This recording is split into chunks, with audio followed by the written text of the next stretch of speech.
NMS मध्ये पाहत आहोत आपण इतिहास मध्ये चाललाय आपला 13वा धडा स्वातंत्र्य लढ्याची परिपूर्ती. इतिहासामध्ये सेकंड लास्ट लेसन आहे, अजून एक लेसन राहतो. नंतर मग आपण नागरिक शास्त्र चालू करणार आहोत, नंतर भूगोल, नंतर मग सायन्स कडे वळणार आहोत. साइड बाय साइड जमलं तर मॅथचे व्हिडिओ बनव. मला असं वाटतं की मॅथचे व्हिडिओ बनवण्यापेक्षा आहे ना तुम्ही याचे व्हिडिओ पहा ना, मार्गदर्शिकेचं मॅथ्स बघा, मार्गदर्शिकेचं इंटेलिजन्स बघा, ते याचंच काम होऊन जाणार तुमचं.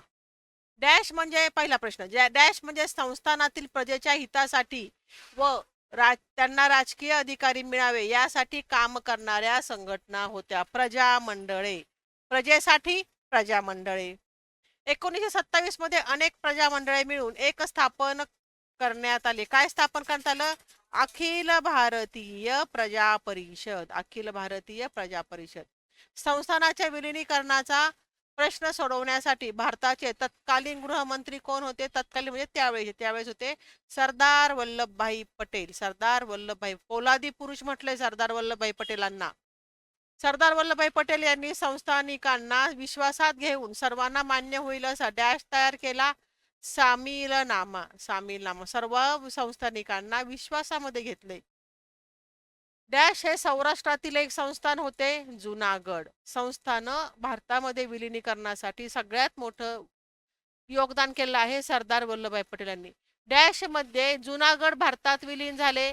फेब्रुवारी 1948 मध्ये जुनागड भारतात विलीन झाले. डॅश हे भारतातील सर्वात मोठे संस्थान होते, हैदराबाद होते. हैदराबाद कोणाकडे होते? तर हैदराबाद त्यावेळेस निजामाकडे होते. प्रश्न पहा, हैदराबाद येथे कोणाची एकतंत्री राजवट होती?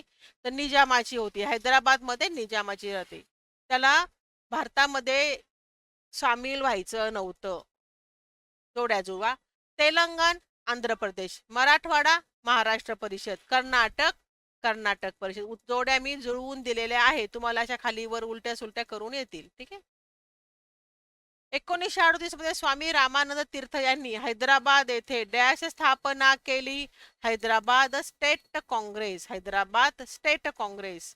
डॅश व डॅश हे स्वामीजींचे निष्ठावान अनुयायी होते. PV नरसिंह राव आणि गोविंदभाई श्रॉफ. कोणते स्वामी? तर इथे उल्लेख आलेला आहे, स्वामी रामानंद तीर्थ. स्वामी रामानंद तीर्थ. ठीक आहे. स्वामी रामानंद तीर्थ यांना कोणी महत्वाची साथ दिली? तर यांना नारायण रेड्डी, सिराज उल हसन तिरमिजी. सिराज उल हसन तिरमिजी, नारायण रेड्डी यांनी स्वामी रामानंद तीर्थ यांना साथ दिली. निजामाचा सहकारी कासिम रजवी याने डॅश नावाची संघटना स्थापन केली. रझवी रझाकार निजाम मध्ये. किंवा असा प्रश्न येऊ शकतो की निजामाचा सहकारी कोण? त्याचं नाव सांगा. कासिम रजवी. पुढचा प्रश्न, भारत सरकारने डॅश रोजी निजामाविरुद्ध पोलीस कारवाई केली. 13 सप्टेंबर 1948. भारत सरकारने पोलीस कारवाई केली निजामाविरुद्ध. ठीक आहे, ऐकायलाच तयार नाही. ऑपरेशन पोलो भारत सरकारने डॅश विरुद्ध केले, निजामाविरुद्ध. ठीक आहे. त्याला पोलो का म्हणायचं? पोलीस होते ना, पोलीस वरून पोलो शब्द आलेला लक्षात घ्या. पोलीस कारवाई केली म्हणून ऑपरेशन पोलो म्हटलेला आहे त्याला. डॅश रोजी निजाम शरण आला व हैदराबाद संस्थान भारतात विलीन झाले. 17 सप्टेंबर 1948. 17 सप्टेंबर 1948. पोलीस कारवाई केली 13 दे, 4 दिवसामध्ये सरळ, है की नाही. आणि मग भारतामध्ये हैदराबाद संस्थान विलीन झाले भारतामध्ये. डॅश चळवळीद्वारे विद्यार्थी हैदराबाद मुक्ती लढ्यात सहभागी झाले. वंदे मातरम ही चळवळ हैदराबाद मध्ये केली. मुस्लिम मुक्ती लढा, हैदराबादच्या मुक्ती लढ्यामध्ये. पुढचा प्रश्न, डॅश हा हैदराबाद मुक्ती संग्रामाचा दिवस मराठवाड्यात डॅश म्हणून साजरा केला जातो. मराठा मुक्ती दिन. हा दिवस कोणता आहे? हा, हे 17 सप्टेंबर 1948. 17 सप्टेंबर इथे लिहायचं आपल्याला. 17 सप्टेंबर लिहून घेताल का? 17 सप्टेंबर. माऊस चालवायचा जास्त येत नाही.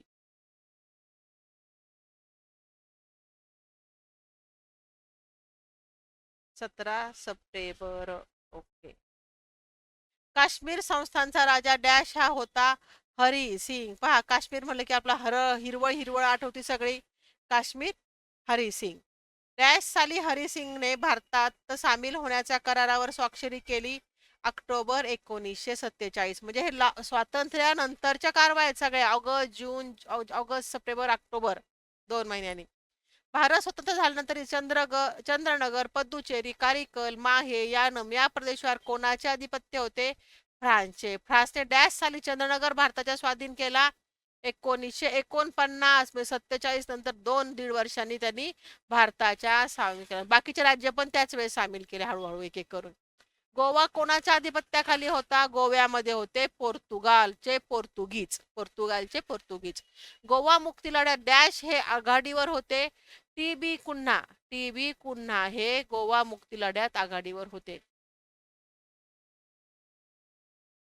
1945 मध्ये डॉक्टर कुन्हा यांनी डॅश संघटना मुंबईत स्थापन केली.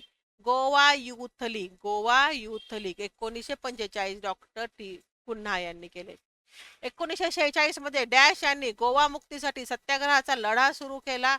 डॉक्टर राम मनोहर लोहिया 1946 गोवा मुक्तीसाठी बरंच धडपड करावं लागलेली. सत्याग्रह केला यांनी. काय केलाय? सत्याग्रह.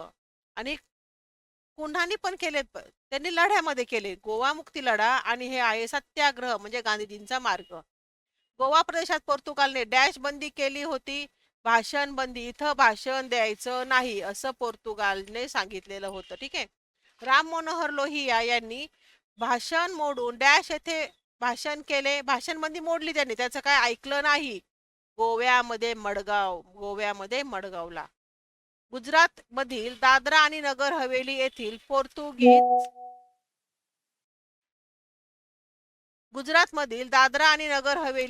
पोर्तुगीज वसाहत मुक्त करण्यासाठी कोणत्या दलाची स्थापना केली? आझाद गोमंतक. डॅश रोजी आझाद गोमंतक दलाच्या तरुणांनी सशस्त्र हल्ला करून दादरा आणि नगर हवेलीचा प्रदेश पोर्तुगीज सत्तेपासून मुक्त केला. 2 ऑगस्ट 1954. पहा बरं का, आपण कधी स्वतंत्र झालो?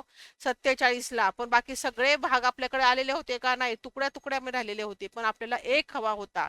राष्ट्रीय सेना दलाचं तेच राष्ट्रीय सभेचं राष्ट्रीय सेनाचं एकच कार्य होत, ध्येय होतं. एक भारत हवा आपल्याला, संघटित भारत हवा, एकत्र भारत हवाय. डॅश मध्ये गोवा मुक्ती समिती स्थापन झाली 1954. डॅश रोजी गोवा पोर्तुगीजांच्या वर्चस्वातून मुक्त झाला 19 डिसेंबर 1961. पहा, 19 डिसेंबर कोणाचा वाढदिवस असेल तर म्हणायचं काय? गोवा मुक्ती संघटना, हो की नाही? हा पाहिला आहे आपण धडा. किती पाहिलाय? 13वा. ठीक आहे. पुढच्या लेसन मध्ये पाहूयात आपण धडा 14वा. शेवटचा धडा आहे आपला तो.